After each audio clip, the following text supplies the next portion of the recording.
So today now we are discuss a very most important topic from class 11th, that is structure of bacteria. आइए आज हम bacteria के structure के बारे में बात करते हैं। आप जानते हैं कि बैक्टीरिया से बहुत सारी बीमारियां होती हैं। हमें बैक्टीरिया के बारे में जानना बहुत ही ज़रूरी होगा और ये बहुत ही इम्पोर्टेंट भी है क्लास 11th के स्टूडेंट के लिए, 12th के स्टूडेंट के लिए, और नीट में भी स्ट्रक्चर ऑफ बैक्टीरिया से क्वेश्चन पूछे जाते हैं, जो कि बहुत ही इम्पोर्टेंट है। आइए आज हम बैक्टीरिया के बारे में फुल्ली तरीके से जान लें कि बैक्टीरिया होता क्या है। Bacteria is a unicellular prokaryotic organism. जैसा कि आप जानते हैं कि जो बैक्टीरिया होता है वो यूनिसेलुलर और प्रोकैरियोटिक ऑर्गेनिज्म होते हैं। Its cells following structure are found. इसके सेल्स के अंदर बहुत सारे स्ट्रक्चर्स पाए जाते हैं, जिसमें से सबसे पहले हम पढ़ेंगे सेल वॉल के बारे में। आखिर बैक्टीरिया का सेल वॉल होता है या नहीं, बैक्टीरिया का सेल वॉल किससे बना हुआ होता है, यदि बना होता है तो किससे बना हुआ होता है। आइए अब हम जानते हैं। The bacteria cell is surrounded by rigid cell wall। जो बैक्टीरिया सेल है वह घिरा हुआ होता है सेल वॉल से, which is covered by a fatty layer cell capsule। जो कि वह कवर्ड होता है एक फैटी लेयर से, सेल से, जिसका नाम कैप्सूल होता है। The cell wall made of special types of substance, that is peptidoglycan muronic acid।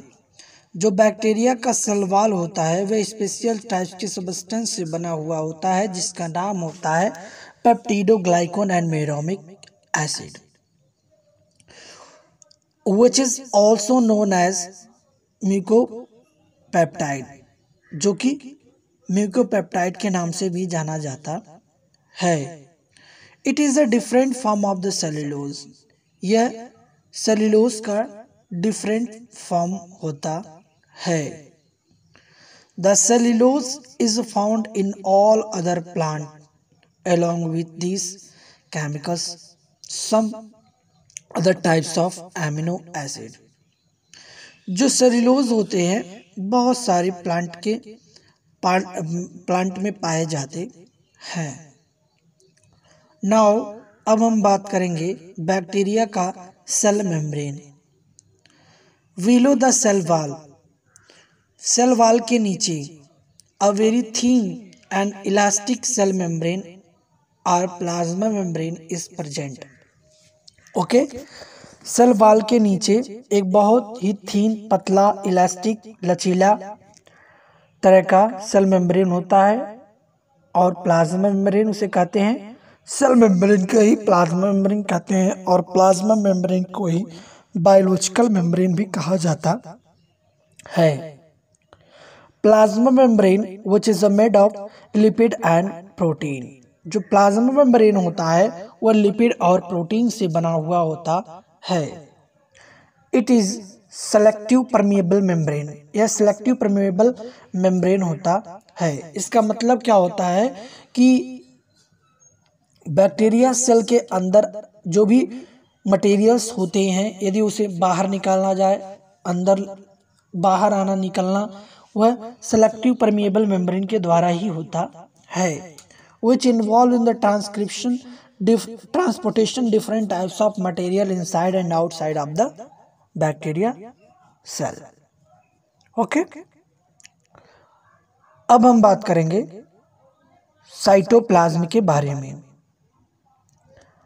After the cell membrane are cavity is present which is filled with jelly like substance called cytoplasm. Cell membrane के बाद एक qwerty present होता है जो कि field होता है jelly like substance से, जिसका नाम है cytoplasm. Okay, it is the gelatinous mass of protein, lipid, carbohydrate, nucleic acid, salt and inorganic ions which is a dissolve in water, जो कि डिजॉल्व होता है वाटर में इन द साइटोप्लाज्म के अंदर. Okay, cell organelles like nucleus, mitochondria, endoplasmic reticulum, Golgi body are absent. क्या होते हैं कि बैक्टीरिया में ये सब नहीं पाए जाते हैं, सेल ऑर्गन्स नहीं पाए जाते हैं, बट राइबोसोम आर प्रेजेंट. लेकिन क्या होता है कि जो राइबोसोम होते हैं वह प्रेजेंट होते हैं. क्यों प्रेजेंट होते हैं? इनका काम क्या होता है? तो इनका काम होता है प्रोटीन को सिंथेसिस करना बैक्टीरिया में. और किस तरह का राइबोसोम पाया जाता है? तो 70S टाइप्स राइबोसोम पाया जाता है, 80S नहीं पाया जाता है. दो ही तरह का राइबोसोम होता है, 70S और 80S. तो इसमें क्या होता है, 70S टाइप्स पाया जाता है. नेक्स्ट अब हम पढ़ेंगे मीजोसोम के बारे में. आई होप कि आपको वीडियो समझ में आ रहा होगा. यदि नहीं समझ में आ रहा होगा तो कमेंट बॉक्स में आप हमें कमेंट करके जरूर पूछ लीजिएगा. अब हम पढ़ेंगे mesosome. In cytoplasm the cell membrane by folding for a mitochondria like structure called mesosome.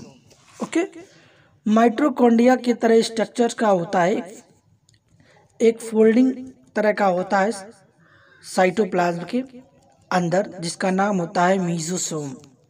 It participate in aerobic respiration of bacteria. यह पार्टिसिपेट करता है बैक्टीरिया के एरोबिक रिस्पायरेशन में. क्या करने के लिए? For oxidation of glucose, glucose का ऑक्सीडेशन करने के लिए. So it function is just like mitochondria. जो मीजोसोम का फंक्शन होता है वे माइटोकॉन्ड्रिया के जस्ट उसी की तरह ही होता है, but it power is less than mitochondria. लेकिन मीजोसोम का जो पावर होता है वह माइटोकॉन्ड्रिया से कम होता है. अब हम लोग डिस्कस करने चल रहे हैं न्यूक्लियर मैटर एंड न्यूक्लियाइड के बारे में. In bacteria cell true nucleus is absent.